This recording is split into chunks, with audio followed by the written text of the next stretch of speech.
Hello বন্ধুরা, বিগত 4 মাস পরে তোমাদের সামনে আবার আরেকটি ভিডিও নিয়ে আসলাম। কি করে আসবো বলো?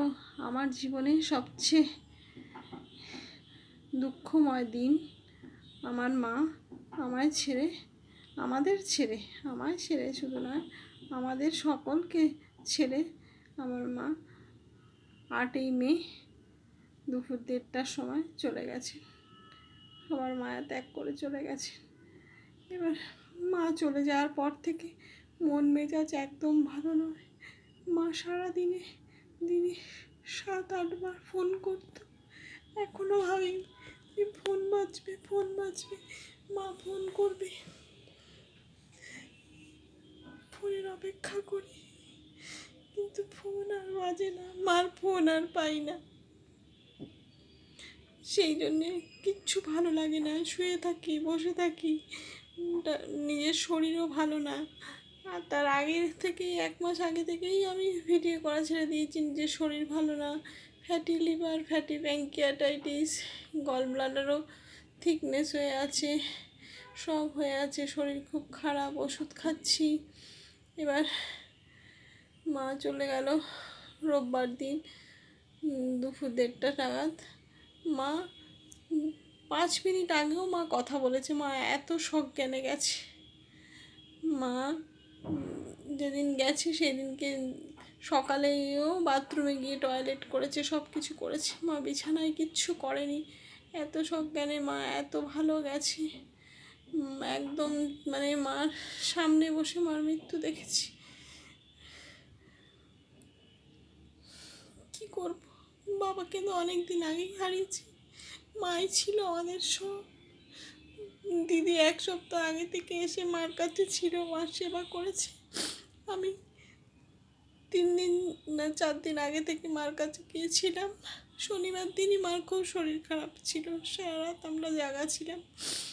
রোববার দিন কথা দিদি, জামাইবাবু, দিদির মেয়ে সব এসেছিলো, আমার হাজব্যান্ডও গেছিলো। সবার সাথে কথা বললো যে তোমরা কেন এসছো, আবার চলে যাবে কেন। কথা বললো, নর্মাল কথা বললো। আমাদের নিচে ভাড়া থাকে, বাচ্চা মেয়েটাকে আদর করলো, কথা বললো। 12:30টার সময় সেই মানুষটা 1:30টার সময় চলে যাবে, কে ভাববে? সামান্য শ্বাসকষ্ট হয়েছে। সব ঘরটা চোখ খুলে দেখলো, ব্যাস। আদ্যা মায়ের ছবি ছিল, আদ্যা মায়ের দিকে তাকালো, সারা ঘরে তাকালো, ব্যাস চোখ বন্ধ করে দিল। মা মা করে ডাকছি, কোনো সাড়া নেই, সাড়া দিল না। প্রেশার দেখছি, পালস দেখছি, ব্যাস সব জিরো। ব্যাস মা চলে গেল। আর মা ডাকতে পারছি না, মা ডাক নেই আর। তারপরের দিনই আমার তো বাড়িতে জায়গা নেই, একটা 1 BHK ফ্ল্যাট নিয়ে থাকি, ফ্ল্যাটে ভাড়া থাকি। এবার দিদির বাড়ি চলে গেলাম। ওখানে গিয়েই মার 4 দিনে চতুর্থীর কাজ করলাম।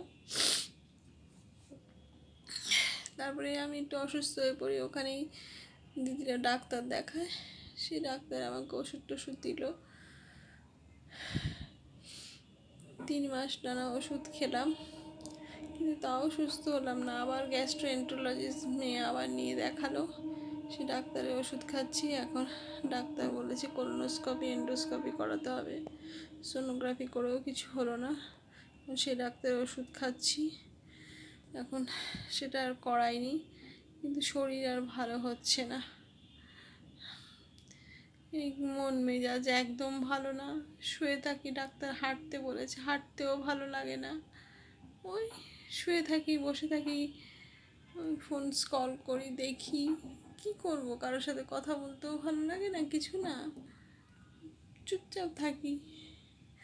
মাই তো ছিল সব আমাদের। কিছু হলেই মার কাছে সব কথা বলতাম মনে।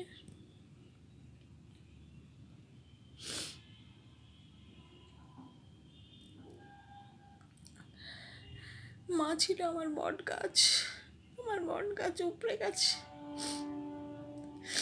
এখন আমার বট গাছ হয়েছে আমার মেয়ে।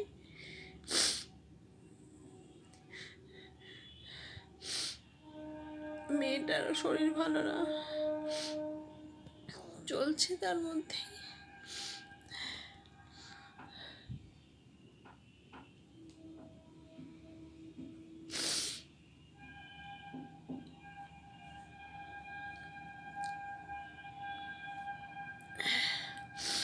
মেয়ে বলছে, মা বসে থাকো চুপচাপ, তুমি ভিডিও করো না, দেখবে সবার সাথে কথা বলতে, সব বন্ধুদের সাথে কথা বলতে বলতে তোমার মনটা ভালো লাগবে, সবার সাথে গল্প করো, কথা বলো, দেখবে আস্তে আস্তে তোমার মনটা ভালো লাগবে, তুমি করো। তুমি কি বলবো, কি করব, রান্না বান্নাও করতে ইচ্ছে করে না, মেয়েটা যখন এসে থাকে তখন হয়তো একটু করতে ইচ্ছে করে, নিজেদের দুজনের জন্য এক তরকারি ভাত, কিছু সেদ্ধ ভাত এরকম রান্না করে খাই, যেন ভালো লাগে না, কিচ্ছু করতে ভালো লাগে না, মন মেজাজ কিচ্ছু ভালো লাগে না, কাজ করতে ইচ্ছে করে না, হাজবেন্ড অনেক কাজ করে দেয়, শুয়ে থাকি চুপচাপ, হয়তো এরকম গুমড়ে গুমড়ে থাকি, সব কথা সবাইকে বলতেও পারি না, খালি ভাবে কি কোথা থেকে ঘুম থেকে যদি সকালে একটু দেরি করে উঠি, ভাবি কি আমার মা তো ফোন করবে, মা তো ফোন করবে, মা তো চিন্তা করবে কেন এত দেরি করে উঠলি, খালি এরকম ভাবি, এখনো সেই ইয়েটা কাটছে না, কি করব জানি না।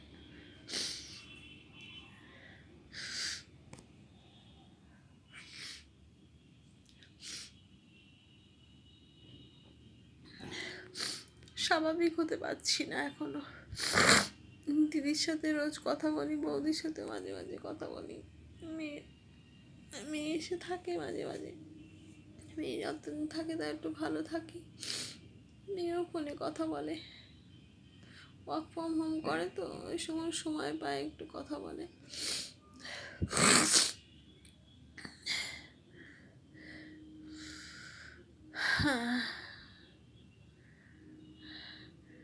মা সব সময় আমাকে নিয়ে চিন্তা করতো, আমার কি হয়েছে, আমার ছোটো মেয়েটার কি হয়েছে, ছোটো মেয়েটার কি হবে না হবে, সব সময় আমার চিন্তা ছিল আমাকে নিয়ে, আমি মার চিন্তার কারণ ছিলাম,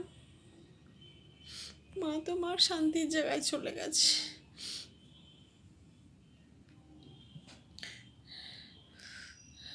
মা কোনো বিছানায় কষ্টও পায়নি, পটিও করেনি, কোনো ঘা প্যাচড়াও হয়নি, কিচ্ছু হয়নি, কষ্টও পায়নি।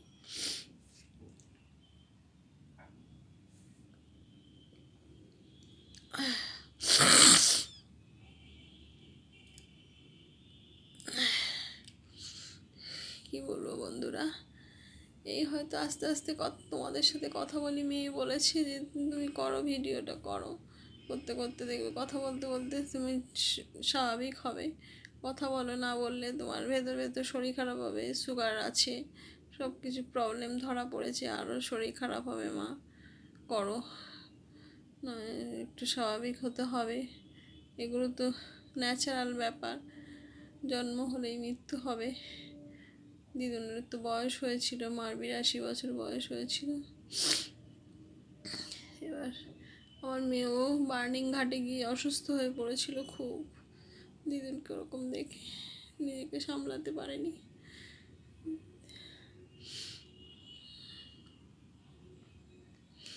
ঠিক আছে বন্ধু, আর কি বলবো, দুঃখের কথাই জানাচ্ছি,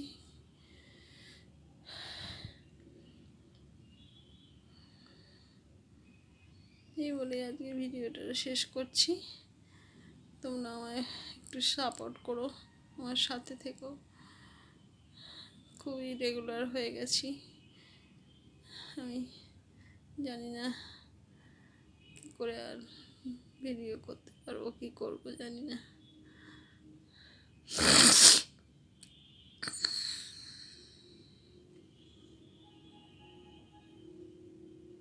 আমার চ্যানেলটিকে সাবস্ক্রাইব করো, আমার পাশে থেকো।